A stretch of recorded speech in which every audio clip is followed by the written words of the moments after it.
Laurel, Hi. thank you for coming No problem. all the way to Oakville. It was actually a bit of a trek today.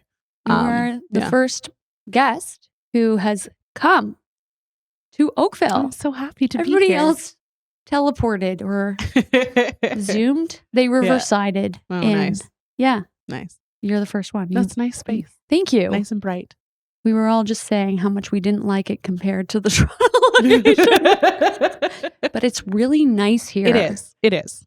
I agree. So this is not where you were my patient. No, I was a Toronto clinic patient. You were a Toronto clinic patient. In fact, we were just talking about how you got stuck in one of my chairs. That would never happen here.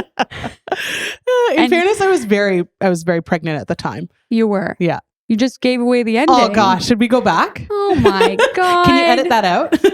Always happens to me. This podcast. It's almost like there's a theme. It's a good news theme. It's a good news theme. We should just focus on that. Yes, that's true. Yeah. But as we were saying before we popped on to the actual podcast, in terms of your story, what I really want to focus on is how you came to see me, but before that. Sure. The whole... Yeah, there was a big lead up. There was a huge lead up. Yeah. This happens a lot, actually, because people will, especially people listening to the podcast, I've had patients come and they've said, you know, I've really enjoyed the podcast so far, but I do find it very disheartening because I have been coming to see you and all the people who you interview seem to just see you and then immediately become pregnant. And that hasn't been the case with me. I'm like, it's the case with no one. That's the case with no one. Cases, people have gone through many years trial and tribulation, and I am a last resort. And so it's less of like an acupuncture thing and more of figuring out what wasn't the case. Yes. And ruling out, yes, you know, potential causes or very much so, or problems or reasons for or for not being pregnant. Yeah. Well, my story actually is like a generational one too. I love this. So, both my grandmother and my mom had uterine fibroids. Both women in their time, which, you know, was the late 40s, early 50s, and then the 80s, the mid 80s, were told that they could not conceive based on these uterine fibroids. And my grandma had tried because my grandma was a little older when she had my mom. She was like 35, 36. And she tried for 5-6 years before getting pregnant. And then actually finally had my mom. She had a couple of, you know, incidents along the way, but eventually had my mom, which was wonderful. And at that point, unheard of by her doctors. She was really very sure that she was never going to have a baby.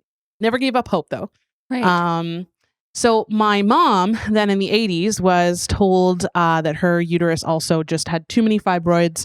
She wouldn't be able to conceive.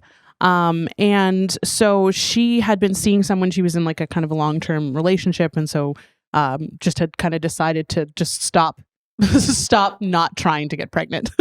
Right. What does that mean? Oh, don't worry. Mom, I'm so sorry. Anyway, so she kind of stopped not trying to get pregnant. But it was probably again like 2 or 3 years. And all of a sudden she realized that her once very sporadic period had just kind of disappeared. And she was like, what's up here? And, you know, here I am. Here you are. Here I am. Do you know if their fibroids were submucosal or in the cavity? I don't know for sure. Grandma, certainly I don't know for sure. I mean, we could text my mom right now and ask her where her fibroids were. If we wanted to. Becoming really wild. But when my mom had me, she was told that her uterus, when they got me out, looked like a hill of stones. Oh my. That's what she was told. She said that was like the weirdest uterus they'd ever seen, which like, who says that to somebody? But anyway, that's fine. Especially postpartum. Of course. Anyway, and a few months after I was born, she had a hysterectomy. That was the end of that. Right. Cool. Fine. Was it because of excess bleeding? It was, I think, just as a result of the fibroids. Her doctor had said like, oh, there's too many in there. We'll just remove everything and you'll be on your way. Wow. Yeah. So that was, but again, it was the mid 80s, right? Like it was kind of a different time. Looking back, I don't know if mom would agree, but I think that it wasn't necessarily the most progressive doctor she had either.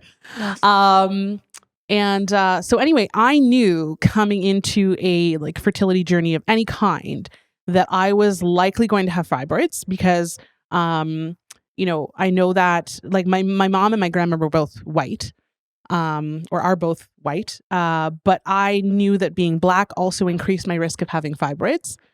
So I realized that as a person of mixed heritage, I was definitely going to have an increased risk of having fibroids.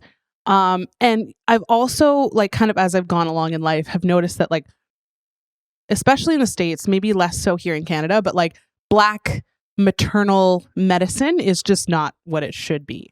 So, both of these factors considered, I figured that I was also probably going to have fibroids and then maybe even have trouble getting them treated or having trouble, getting my story taken seriously or my condition taken seriously when the time came to have kids. So, when I turned like 18-ish, and I kind of relayed the story on your fertility page stories, the Instagram page. But when I turned 18, my mom was like, so when are you going to have a baby? Like, just like apropos of nothing. It was just because she, I think, had gotten so much joy out of having a child in her life, that like when I was 18, she was like, so like anytime you want to have babies, like I'm here and ready to grandma. I was like, okay, that's a lot for an 18-year-old, but that's fine. Like, and so, and honestly, like at that point, obviously I didn't want children. Like I went off to university. I did all that. I had a great time through my 20s. And as my 20s were kind of coming to a close, I was like, oh, like, it would be nice to like find somebody. And, and my mom still every 6 months or so would be like, don't forget about those kids. And I'd be like, I won't. I am your mother. Yeah, right? I have already said to Aiden. Oh gosh. She's 13. Oh, I'm like, so in like about no pressure, 12 years, but maybe you'll have a baby. Maybe. And she looks at me in horror. Yes. I can very much relate to her in this moment. Yeah, very much. So, but she always just, really was encouraging of like, just make sure you don't like miss out on having kids. And, for a while there, I kind of thought I was going to, because I hadn't met anybody, and she kept being like, you don't need to meet anybody. It's fine. Like, you just have the baby. I was like, okay, but like, I'd like to. So, so at 31, I met my future husband, and, it was one of those really gross, like love at first sight moments wherein like we basically started talking one night and like haven't stopped since. I remember at the very first start of our relationship, like I told him not to call me for 3 days and he didn't. And that I think was the longest we've ever gone without talking. It's because I was just like, I need to just think, like, leave me alone for 3 days. And like it was, I think, a Sunday I had said that to him. Did you miss him? Well, I honestly, like, I just thought a lot about it. I was like, this is like the most serious I think I've ever felt about a relationship. And then like the Wednesday morning, he called me and he was like, may I see you tonight? And like, yeah, that was it. Like, it was, yeah, he's great. He's great. I am very fond of him. Yes. Yeah. He's a gentleman. So in that first kind of couple of months that we were dating, we knew that it was going to be kind of a serious thing. So we talked about wanting to have kids even at that point. And I'm pretty sure I leveled with him at that point too, saying like, by the way, I have these fibroids. Like, I'd love to have kids, but like, it might not be a thing. How did you know about them? I didn't at that point, for sure. It was just an assumption that I had, given the fact that I know that they're very hereditary. And also the fact that, being Black probably meant that my chances were even more so. So, wasn't confirmed, but I was like, yeah, like this is the thing in my family history. Like there's a high chance that like, this is going to be our story as well. Yeah. And he was like, that's fine. Like, and at that point it was like, neither of us really cared. And, we kept on dating and this, that, and the other. So we got married in 2019, 2 years after we met. And we decided that even though we were like a little older going into the relationship, because he's even a little older than me, we decided that we were going to wait a year at least to have like a year of just being a couple before we started trying seriously. So, but that was September 2019. And then of course in 2020, like pandemic started. And so the world shut down. So the honeymoon we had been planning for the summer of 2020 was now off the table. So we were like, whatever, might as well like start trying now. So we had a whole year of just trying. At that point, I didn't really know much about like, cycle monitoring and, watching for ovulation, etc. Like I knew, because I'd always tracked my period on an app. So I knew that there were certain times of the month where I was more fertile than others, but like I didn't know for sure like what day I was ovulating or like what times would be best in order to like increase our chances, etc. And at that point too, it was just like, we were just kind of having fun. And like, if it happened, it happened. And if it didn't, it didn't. And so after a full year of trying, so now this is like October of 2021, I decided to go see my OB. And the reason why I had an OB in the first place is another little side journey. I tried to get an, what are those? IUD, thank you. Yeah. I tried to get an IUD in 2017 when we'd first met because I figured it was going to be like a few years before we actually wanted kids. And when I went in to actually go for the procedure, they were trying to sound my uterus. And the person doing the procedure was like, I think I've perforated your uterus. So we're going to have to stop the procedure for today. You're going to have to go see an OB and get this checked out before we can continue. It's like, what? Oh, so I was rightfully devastated. I was referred then to an OB who is currently still my OB. Were you in pain? No, I wasn't. That's the crazy thing is that like, she told me she might have perforated my uterus with this thing, but like, I didn't feel anything. The worst part was like, of course, getting past the cervix. That's just a whole other thing. But like, otherwise I wasn't in any discomfort. So when I went to that OB then in 2017, she sent me for an ultrasound, etc. And that is when I confirmed that, yes, for sure I have fibroids. It might have been even like early 2018 kind of deal because I met Tony in 2017.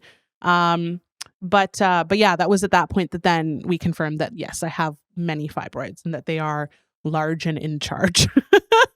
Is that what she potentially perforated? Yes. Well, honestly, I don't even know if anything was perforated because there was never any bleeding.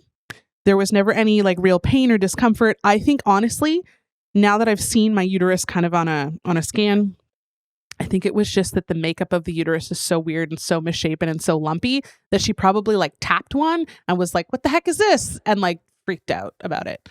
So yeah, there was never any sign that my uterus was perforated, that any of the fibroids were damaged at all. So fine. So anyway, after that whole incident, my OB had said to me, like, if and when you're ever ready to try and get pregnant, come back to me and like, we'll get all of these fibroids kind of like debulked and get your uterus into a shape wherein like you might be able to have kids. Right. Cool. So, recalling this information now after we've been trying for a year, I went ahead and made an appointment. Didn't even tell my husband that I was making this appointment, but I was just like, I said, I think like I'm going to the doctor. I'll see you in a bit. And went in to go see my OB.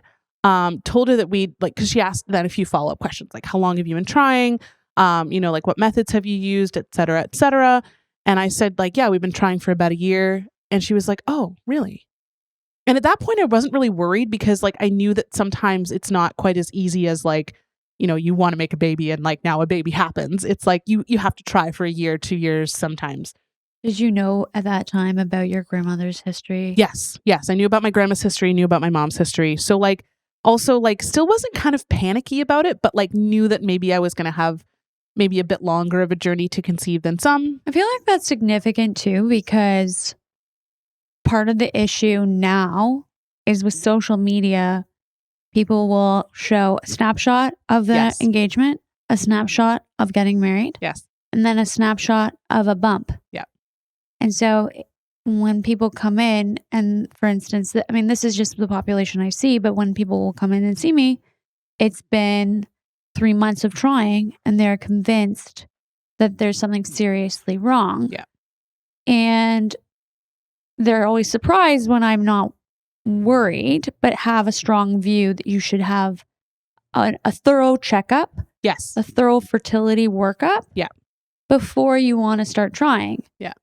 But then once that's been done, like let sleeping dogs lie. It just kind of takes time. Sometimes it just takes time. But I think that we're all done a huge disservice by the public and or Catholic school system in Ontario, in that like I would even argue it's not just Ontario. Like it is a global thing wherein it's like, you know, to quote Mean Girls, like don't have sex. If you get sex, you will get pregnant and die, right? Like it's like it feels really like it's just gonna happen, like if you even like look at a penis, like it's like, oh, anyway, so it's like it's just That's exactly the reaction I have, right.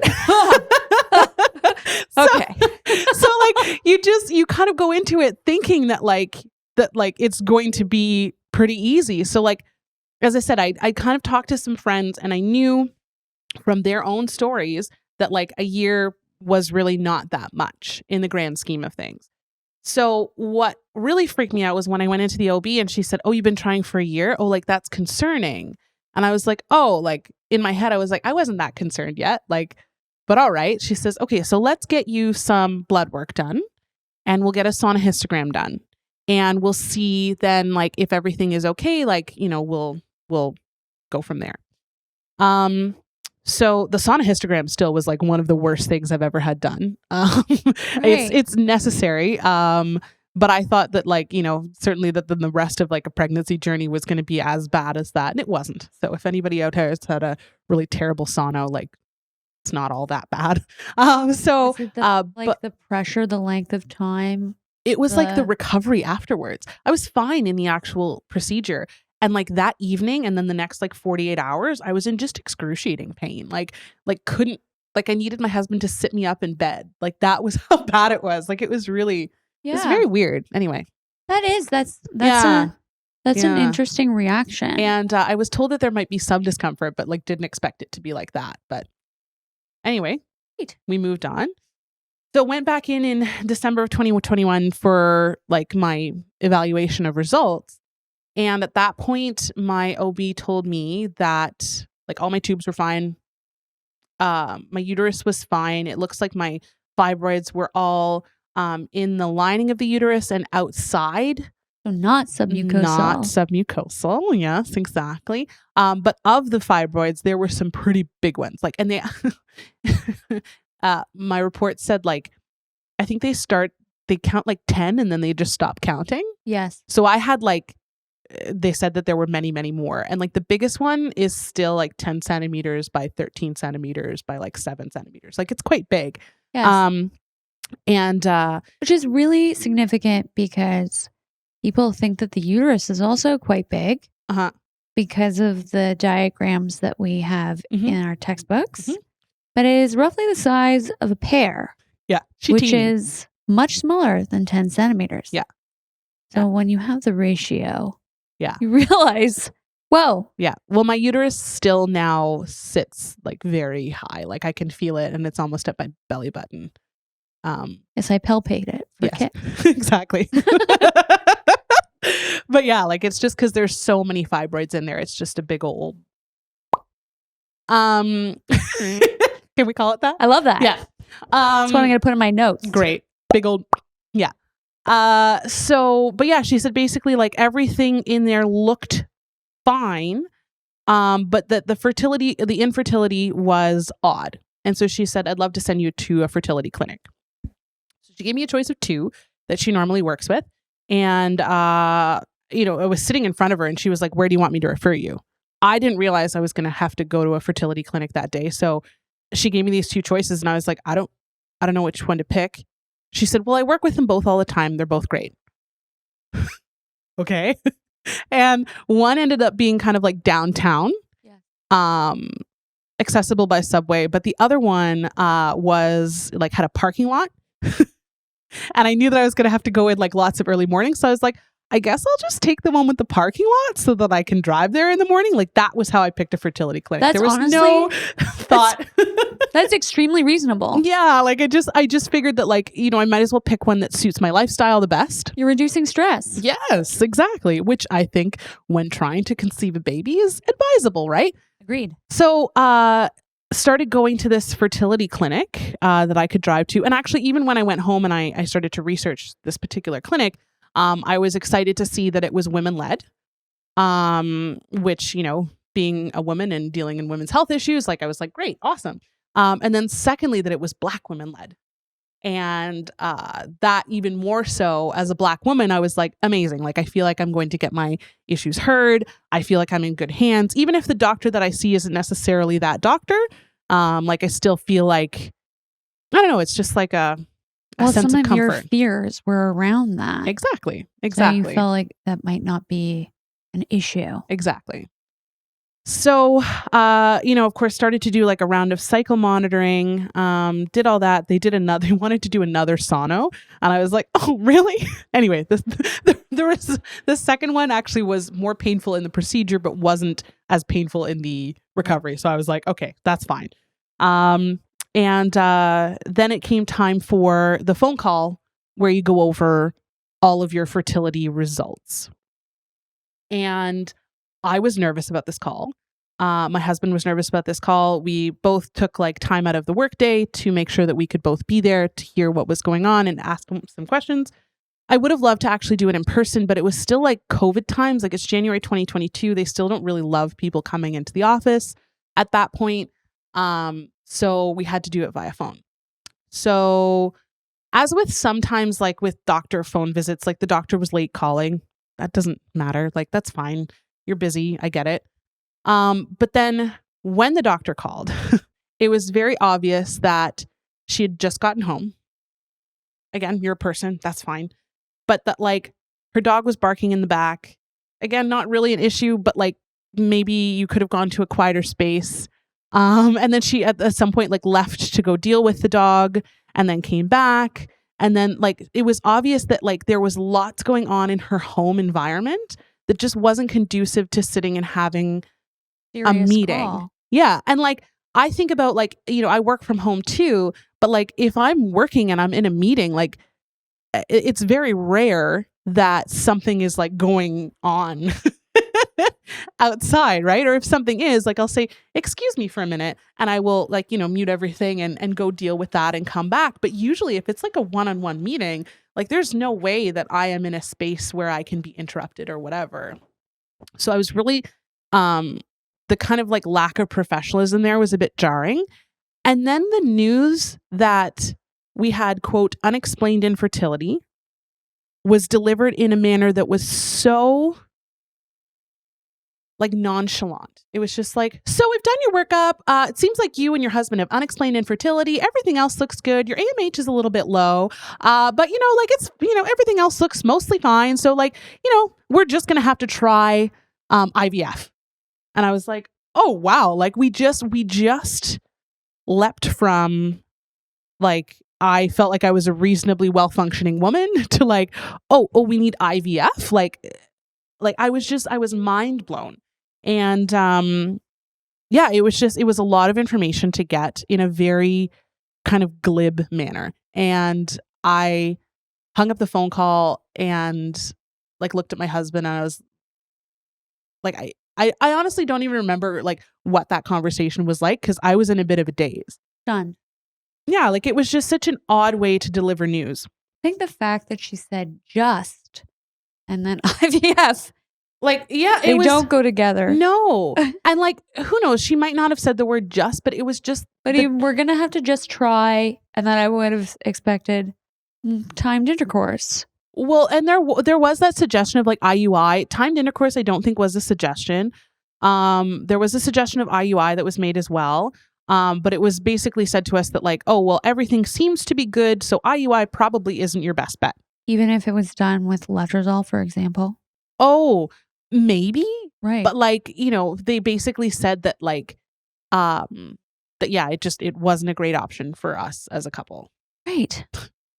Okay. It's so interesting because fibroids, they respond unfavorably to excess estrogen. Mm-hmm. And letrozole inhibits estrogen. So it would be, and then helps with increasing FSH by blocking the conversion of estrogen. So it's used a lot to reduce estrogen in the body, like post egg retrieval, for example. Yeah. Or for patients with endo. No, that wasn't suggested to me. A great choice for fibroids. Well, and right. But what was told to me too was that if we did proceed forward with IVF, that my hormonal makeup was such that it was likely that I wasn't going to respond well to IVF either. Because of your low AMH? Exactly. So like, not only was I told that IVF was the best option, I was also told that like, also it's going to be kind of a crappy option for you because of your hormones. I was like, oh, okay, cool. So, feeling pretty dejected. It's now like January, February of 2022. And I was talking with my friend Olivia. Hi, Olivia. I'm sure she's watching this. and she, and her partner had also had like a bit of a fertility journey in order to they have 2 kids now. And she'd done a lot of her own looking into like both Eastern and Western philosophies and had found your Instagram. Olivia. Yeah. Thanks, Olivia. And she had recommended not only like acupuncture, but she was also talking about like even yoga for fertility. So like getting kind of blood flow into the uterus and like doing just good things for you that way. Yeah. And so I started to do kind of some of that. And I emailed you as well to see if I could get on a waiting list. And a few months later, you had accepted me as a patient. So when we started to work together, I brought you in all my stuff from that other fertility clinic. And you said, well, this is fine. Like, if you want to go forward with IVF, that's fine. But also, like, don't feel like you have to.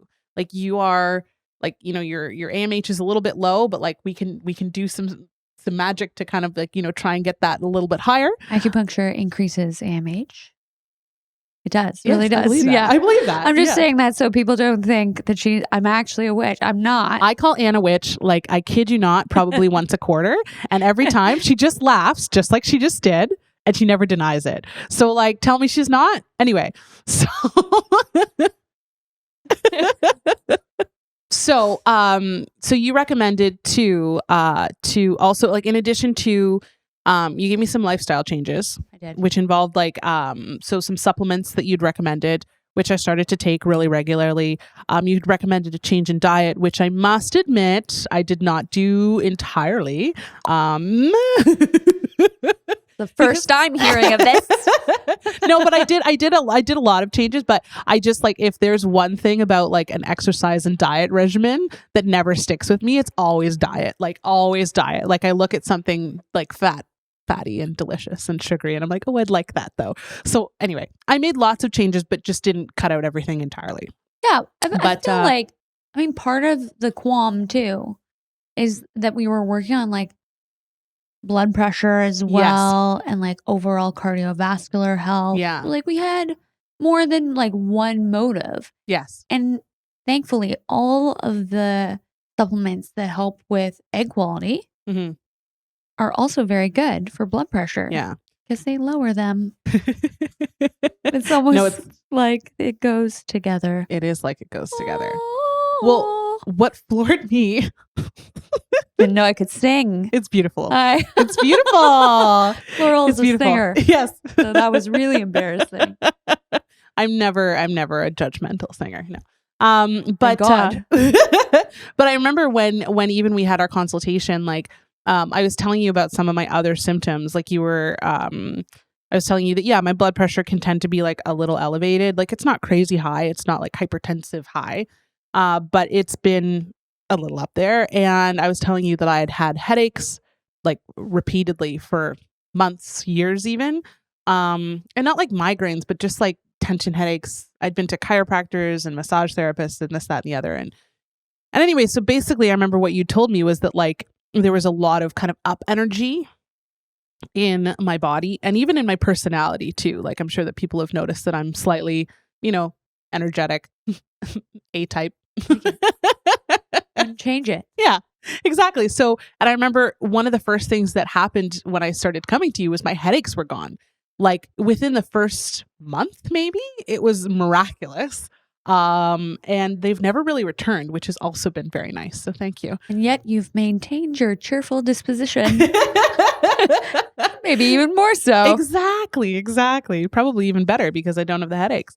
But the other thing that you said too was that, like, you know, in addition to like, you know, these supplements that you'll be taking and like the diet and lifestyle changes, you also encourage like, a bit more activity too. So like got out there, I started closing my rings on a daily basis, which was really, really great. And then you said like, also go get a second opinion at a fertility clinic. So you recommended Hannum Fertility.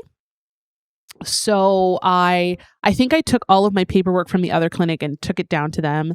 And they said, okay, this is great, but also we'd like to do our own workup. So once again, me with my also I have terrible veins. So doing all this blood work for somebody whose like veins and arms are as like absolutely hard to get blood from is just awful. So fine. They wanted to do all the same stuff again. Cool. So I start doing all that. Also, like that speaks to a huge issue within fertility as a medicine because, for instance, with my son, he has a kidney issue. He did a set of tests at the hospital that we were admitted when he originally had this issue diagnosed. We had a set of tests that were done then, and then they were moved to the specialist that we needed to speak to. So, because you would never want a baby to have to undergo 2 sets of blood work, multiple oh my gosh, testing rounds. Yeah.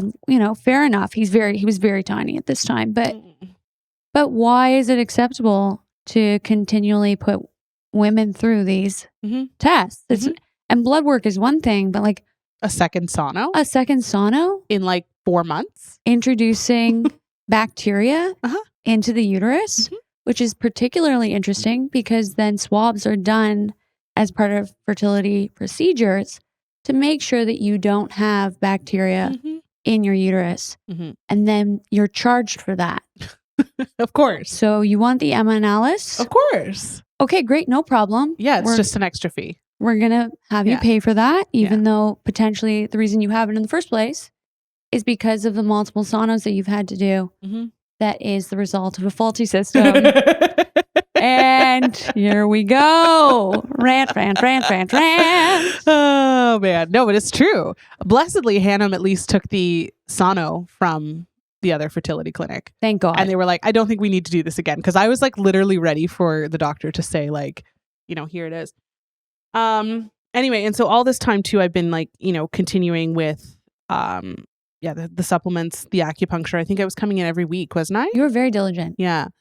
And new nails every time. Don't look at my nails today. I haven't done them recently. They're done, but like they're just not done recently. That was one of my favorite parts of our visit. Mine too. Yeah. Anyway, so went to Hannum. They did their own workup, which and again took like another few months. So now we're in like kind of late summer of 2022. The last thing I did was finish up some cycle monitoring right before we went on our honeymoon, which of course we were supposed to go in 2020, but the world shut down. So finally we ended up going in September of 2022. We scheduled the call for like to hear back from the fertility clinic at the end of September of 22. It was September 25th actually. And, we got home, had a blast on our honeymoon, which was wonderful. And had a call. I must admit, first of all, the call with Hannah was much more professional. She was obviously in an office, or like even it might have been like a background, but like, she was wearing like professional clothes and in a quiet space. That's really all I ever wanted. like, is that so much to ask for? Like just a nice-ish top. She could have even been wearing track pants. I don't know. It doesn't matter. Fake it like the rest of us. Exactly. Zoom top. Exactly. Sleepy bottom. Exactly. Yeah. But basically the news from Hannum was once again, and like my husband had started making some lifestyle changes too, even though like as I said, he's older than me. He had his own workups at both clinics, and both clinics said that he was fine. Like motility was good, count was good. But he himself had stopped taking like hot baths or showers and like, had started just making sure that he was like being super healthy and, eating well and this, that, and the other. He was taking some supplements too. So he was doing his own part as well. Yes. And basically the same news came back is that like your husband looks great, your AMH is low.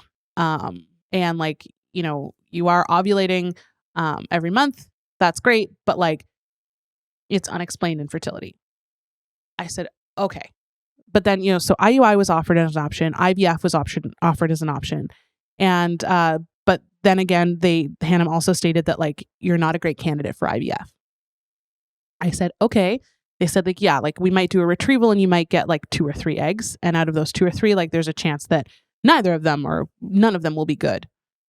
I said, okay. So they said, potentially your best option is in fact a donor egg. And I don't think I heard the rest of that call. My husband had a few more questions, I'm sure. And like, I said, well, thank you so much for your time and whatever. And that like that time after the doctor had said that I needed a donor egg, like I felt so useless as a woman, which is so stupid because like, I am, as you mentioned, like I'm a singer, like I make people happy every single day, with, what I do. I have a day job wherein I'm very competent and like very helpful. I am an excellent wife, I think my husband would say. I'm a great friend. Like, I have a really full life, but to hear that like that I can't reproduce, that I can't do what I feel like are designed to do and to do so effortlessly, like that I cannot do that was heartbreaking to me. And I felt just like very devalued as a woman. And so took that information and like sat with it. And it was probably the worst few weeks, months I've ever had as a person. It takes a lot to get me down or to get me kind of less than upbeat. Like, as you saw, like every time I came in for clinic, like I still wasn't really that worried. Like, we're still trying. I still figured like, even though I'm like 34 at this point, like, I'm still not in menopause. So like, there's still time. But like, I just, that was a real devastating blow. Yes. And so my husband and I talked it over and we decided that, after, lots of tears, mostly mine, that like basically to start an IVF journey was going to be like playing the lottery. He was like, you can buy a ticket, but like if you don't win, like when does it stop? Like we do another round? Like do you buy another ticket? Like do you buy another 5 tickets? Like what if the next one is the winner? Like when do we stop? Like how do we gauge how far we can go into this journey? Like, like how much money do we spend here? I love that analogy because I hear that all the time. And I have patients ask me, you'll tell me when I should stop, right? And Nobody my answer is always the same. You'll know. Yeah. And, I get very emotional when I'm listening to them talk about what they think might work.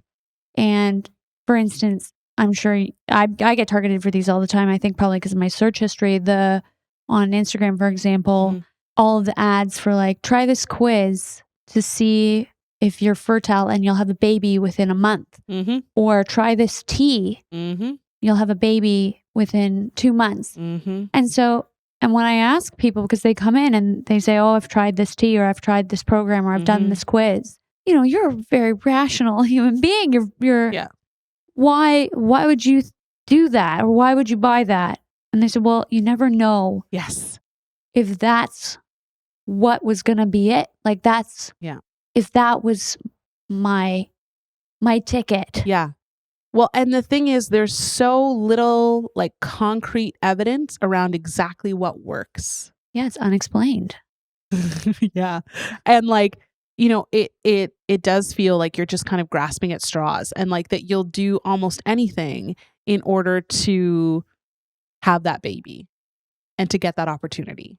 Yes. And yeah, at the end of the day, it is really in some ways like a lottery. Like at least you can set yourself up to be successful, right? Like you can do a lot of things in terms of, making sure that your lifestyle is good, that you're trying to be as stress-free as possible. That's always my favorite suggestion is like, have you reduced stress in your life? And you're like, oh, that's fine. I'll just like stop trying to think about having a baby. That's cool. Like, just like, but like, it's true. Like you do, kind of need to try and not think about it as much as possible. But it's physical reminders yeah. as a woman. Yeah. Yeah. Good bleeding. Every month. Hopefully every month. I'm not thinking about it. Yeah. But I am bleeding through this chair. Exactly. Right? Like, oh my gosh. So anyway, after a long few conversations wherein my husband was like, trying to play the lottery ticket or like, remind me that it was kind of like a lottery. And I was like, oh, but like, maybe this is our best chance. And like, I'm getting older. And of course there's this pressure of like, if you ask the fertility clinics, like, well, when should I start this? It's like, well, we should have started yesterday because like your eggs are frying as we speak. Kind of deal. It's just like, you're 20, you're 34. Yes, 34. That's young. Like that's very young. I feel like insane listening to that. Yeah. Like 34 is not 50. Like it's like there's time. And it's very far away. Yes. And like, but the thing is, it's hard to hear that in the time too, because like the fertility clinics will also say, well, like you should have done this at 20. Like your eggs were the best at 20. And you're like, oh, well, that was 14 years ago. Like, what have I been doing this whole time? Right. No, it's such bad advice. I don't know that it's designed to make women feel this pressure, but that's certainly the outcome. Right. Well, it is designed to have you feel this way. Yeah, exactly. Well, and the fertility clinics are all for profit, right? Like it's not as though this is like an OHIP provided service wherein they don't have an actual financial stake in whether or not you come to them, use their services, etc. Right? I mean, I suppose OHIP does in a certain way too, but like it just feels so much greedier because there's this like you actually have to pay for it. Anyway, so we decided that we were going to do a whole dual income, no kids thing. Took me a while to accept that. We started just to plan like a whole bunch of really fun things to do with our money. So we started the YOLO supper club with my other set of friends, as in like we would go out for like the most fancy and extravagant dinners and just be like not even look at the bill, just like, just put the credit card down and wait for justice later. So we did that a couple times. Oh my gosh, it was such a good game though. And if you could ever play that, like it's a nice game to play. So and we booked ourselves a little trip to Chicago to see one of our favorite musicians who was performing in like this really intimate venue. And just before that Chicago trip, I had taken like a really long, sad walk, like a day before. And I figured it was just because my period was on its way. And usually I get a little funky, like right before my period. And anyway, so I guess it was a couple days. I'd taken it on Sunday, I think, the walk on Sunday. And by Tuesday, my period still wasn't there. And I was still feeling kind of like weird and funky. And I was like, oh, I have a pregnancy test in the cupboard still from doing all these pregnancy tests for months. I might as well just pee on it and see what happens. And I did. I was like, oh my gosh. It was stupid too, because the two lines weren't they didn't appear exactly on the box as they did on the actual test itself. Like in the box, they were in one window, and on the test itself, there were two windows. And I was like, so what does this even mean? So anyway, I had a moment of panic in the bathroom, and finally I decided that like, yeah, that was actually two lines. And actually, yes, I was pregnant. So yeah, it was a really weird journey. And I really do credit, because like the only discernible change that I had made was coming to get acupuncture and like taking some supplements and like really just trying to do better physically. And at the end of the day, like the fertility clinics had nothing to do with me conceiving and ultimately having a healthy pregnancy and babies, plural. Bet you didn't see that one coming. Twins, Basil. It's twins. Yeah, that was quite a shock. Yeah. So now we have we have two healthy babies. The pregnancy itself was easier than I thought it would be, given how hard the fertility journey had been and how emotionally difficult the fertility journey had been. I was sicker than I'd ever been in my entire life, but that's fine. It felt like a lot at the time, but you were a champ. yeah, You never complained. I felt like complaining. I think my husband got the brunt of the complaining. But yeah, I was really very sick, but that was fine. Everything was healthy. We continued our treatments for like up until 12 weeks. And then at that point too, I was taken to a twin clinic so that I could get extra special care but the other funny thing, which, and don't get me wrong, I was so thankful to the twin clinic at Sunnybrook. If there's any other mothers out there who are, carrying twins, you should see if you could go to the twin clinic, because it is really, it was the best care I've ever received in the Ontario healthcare system, like bar none. I would say like, oh, I think that maybe, and they would be like, oh, let's check it out. I love that. Me too. But like the difference with which I was treated as like a mother now with 2 lives on board versus like just a woman who wants to get pregnant was like night and day.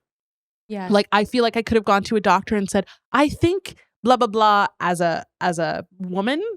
And they'd be like, well, don't get too, or like, we might send you for tests, but like, it's all unexplained, kind of gray area, but in your head. Totally. Like there was this huge, like, you might be hysteric. God might, right? Exactly. Whereas like literally I would say, I think I feel this way about the babies. And they'd be like, great, let's get you into this. Let's get you into this. Let's double check.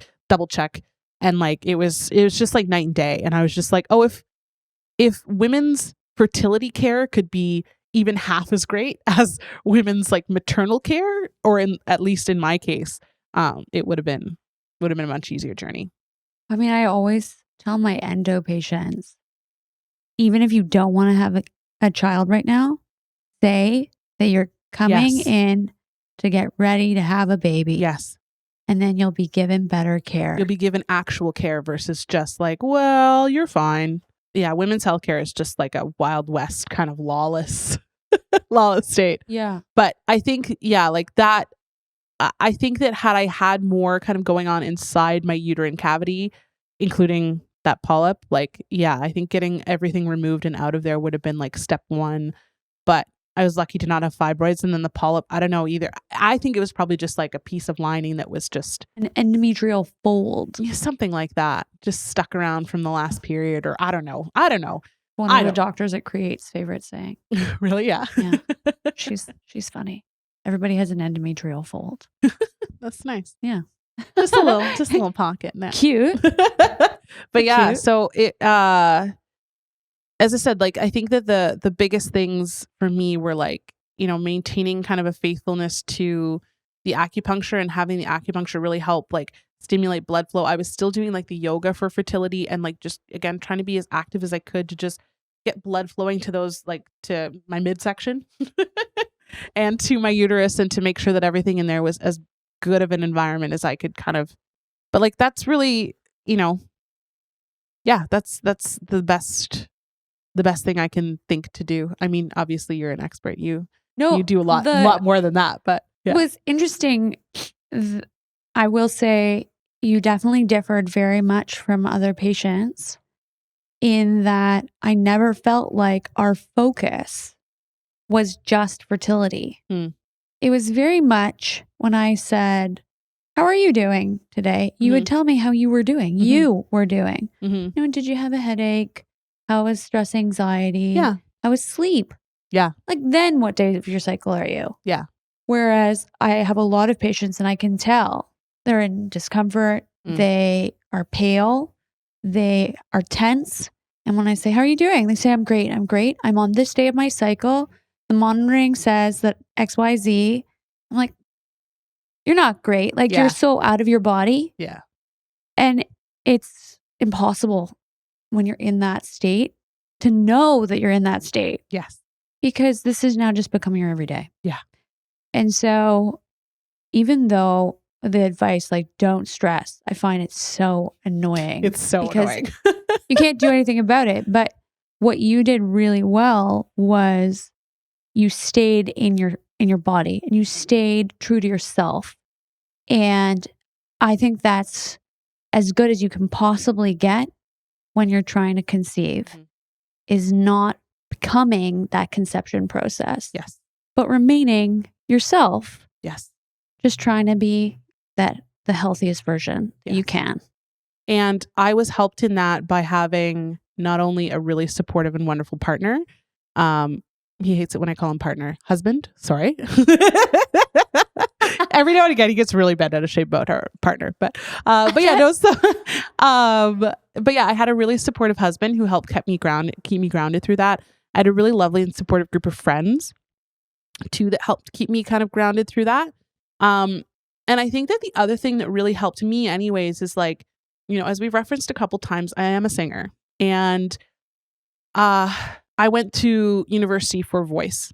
And when I did my first year, I was very much like, you know, I have classes and then I have singing. And the singing was just, you know, to go in and do the actual singing. And in second year, that even got more intense, is that like, I had an instructor who he and I just really didn't kind of see eye to eye. We didn't jive, like we didn't connect. And the process of singing became very clinical and very much like, you place the sound here, and here is how you breathe, and here is how you stand, and here is how you phonate this thing, and blah, blah, blah, blah.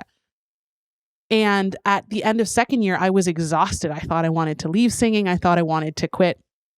And in third year, I was transferred to a new teacher, and her whole outlook was different. And it was very much about like, how are you today as a person? Like, how are you feeling, Laurel? Like, how is your body? How is your mental state? Like, what's going on with the rest of school? Like, how are your other classes? What's going on at home? And the process of singing became very much less about like making a sound versus like, how do you use your body to make the best sound that you can make? And how do you use your body to emote? And how do you use your body to feel? And I think that kind of mindset too helped me in this fertility journey, in that like, I know that the mind is a very powerful thing. And I know that there's no way that you can divorce your mind from what is happening in your body too. So the best thing that you can do for yourself as a human sometimes is just to, you know, like sit into your body and give it the love and the respect that it deserves, and like have it work for you. Yeah. So yeah, really helpful learning. I love that. So if we all learn how to sing, it's not using our heart, we too can have twins. Exactly. Yeah. Ah. And so we end as we began.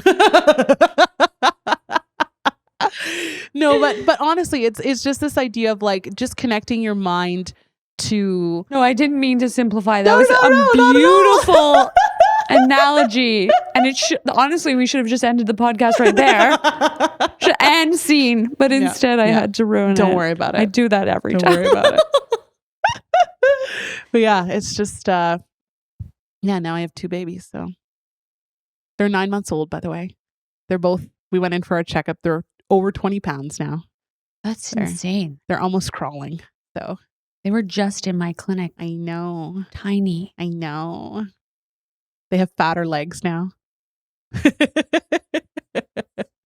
Yeah. So it's just, I hope that people don't give up hope. As you always say, like, you're more fertile than you think.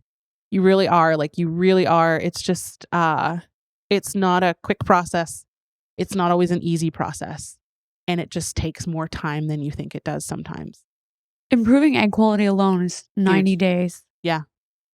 Like improving sperm quality, 74. Yeah.